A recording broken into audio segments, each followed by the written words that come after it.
కనకారావు గారు, ఇక్కడ ఇక్కడ ఉన్న ప్రశ్నలా లేకపోతే ఇప్పుడు వినిపిస్తున్న ఆరోపణలు ఏంటంటే, మొదటిది మీరు 5 సంవత్సరాల కాలం పాటు మీరు అధికారాన్ని ఇస్తే మీరు రాష్ట్రాన్ని ఒక 20 ఏళ్ళు వెనక్కి తీసుకెళ్లిపోయారు. దాన్ని మళ్ళీ గాడిలో పెట్టాల్సిన పరిస్థితి క్రియేట్ చేశారు. ఆ గాడిలో పెట్టే క్రమంలోనే మాకు ఈ కష్టాలు అన్నది ఇవాళ ప్రభుత్వం ఒక మాట చెప్పే ప్రయత్నం చేస్తుంది. ఇప్పటికీ అధికారులు ఇంకా పాత ప్రభుత్వపు ఆ అలవాటులు లేకపోతే అలాంటి ఆలోచన ధోరణిలోనే ఉండిపోయారనేది కూడా ఒక అసంతృప్తి వ్యక్తం చేసే ప్రయత్నం చేశారు. ఎలా చూడాలంటారు? కేవలం ఇది మీ నాయకులను ఉత్తేజపరచడానికి చేస్తున్న వ్యాఖ్యలా, లేకపోతే నిజంగానే రాష్ట్రంలో అలాంటి పరిస్థితి ఉందంటారా? సార్, మీకు అదేవిధంగా మస్తాన్ రావు గారికి, అదేవిధంగా మోహన్ గారు టీడీపీ మోషన్ గారికి, అదేవిధంగా రాజు న్యూస్ ప్రేక్షకులందరికీ కూడా నా హృదయపూర్వక నమస్కారం. సహజంగా ఒక పార్టీ ఓడిపోయినాక మరోసారి ప్రజలకు వెళ్ళడం కోసం క్యాడర్ ని పార్టీని నిర్మాణాత్మక ముందుకెళ్లేటువంటి ప్రక్రియలో భాగంగానే జగన్మోహన్ రెడ్డి గారు జిల్లాల వారిగా కార్యకర్త మమేకమైనటువంటి కార్యక్రమాన్ని తీసుకోవడం జరిగింది రేపు సంక్రాంతి తర్వాత. అయితే ఇక్కడ ఏమవుతుందంటే, ఈ ప్రభుత్వం ఏదైతే ఎన్డీఏ కూటమి వాళ్ళు ఎలక్షన్ ముందు ప్రజలకు ఏమైతే హామీలు ఇచ్చారో ఆ హామీలు అమలు చేయకపోవటంలో విఫలమైనటువంటి పరిస్థితుల్లో ప్రజలు మొత్తం కూడా ఈ రోజు ఆవేదనకు గురవుతున్న పరిస్థితిలో మేము సహజంగా ఒక సంవత్సరం పాటు మా యొక్క కార్యకర్తలని స్ట్రెంత్ చేసుకొని నిర్మాణాత్మక ముందుకెళ్తున్నటువంటి కార్యాచరణ ఉన్నప్పటికీ కూడా ఈ రోజు ప్రభుత్వ విధానాలు, ఒక పక్క రెడ్ బుక్ రాజ్యాంగం, అదేవిధంగా ఈ రోజు రైతు కళ్ళల్లో కన్నీళ్లు, అదేవిధంగా ఒక పక్క దళితుల మీద, ఎస్సీల మీద, మరి ముఖ్యంగా మహిళల మీద ఉన్నటువంటి దాడులు, అత్యాచారాలు తీసుకొచ్చేటప్పటికి అనివార్యంగా మేము ఈ రోజు ఉద్యమ పందాలకు వెళ్ళేటువంటి కార్యాచరణలో భాగంగానే మరి రేపు 13వ తారీఖు రైతుల యొక్క సమస్యల మీద మొట్టమొదటిసారిగా అన్ని ఆంధ్ర రాష్ట్రం వంటి 26 జిల్లాల్లో కలెక్టరేట్ల దగ్గర ఒక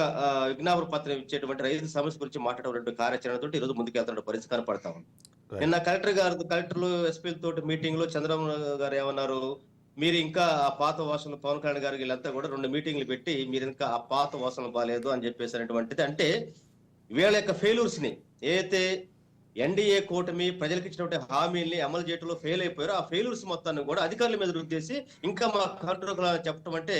ఎంత దౌర్భాగ్యమైనటువంటి ఒక నీచ రాజకీయ సంస్కృతికి నిన్న మీటింగ్ నిదర్శనంగా చెబుతా ఉన్నాం. చంద్రబాబు నాయుడు గారు ఎలక్షన్ ఏదైతే గవర్నమెంట్ లోకి వచ్చినాక ఏం చెప్పాడు, నన్ను 95 నాటి ముఖ్యమంత్రి చూస్తానని చెప్పేసి అన్నాడు. అంటే 95 నాటికంటే ఇప్పటికి దాదాపు కొన్ని సంవత్సరాల నాటికి గతంలో ఎట్టయితే నేను ఉన్నానో ఆ పరిస్థితులు మీరు తెచ్చుకోవద్దు, అవసరమైతే మేము ఎంతవరకైనా తీసుకెళ్తానని చెప్పేటువంటి ఎలాంటి చెల్లికి వెనకైనా చెప్పేసి చెప్పడం జరిగింది. ఆ విధంగా తీసుకుంటూ వెళ్తా ఉన్నాడు. ఈ రోజు వీళ్ళు చెబుతున్నటువంటి ఈ రోజు ఎస్పీలు కావచ్చు, కలెక్టర్ కావచ్చు, పూర్తిగా అడ్మినిస్ట్రేషన్ మొత్తం వాళ్ళ కంట్రోల్లోకి వచ్చిన దాంట్లో ఎలాంటి తప్పు లేదు, వచ్చింది కాబట్టి ఈ రోజు ఆంధ్ర రాష్ట్రంలో అవినీతి అనేటువంటి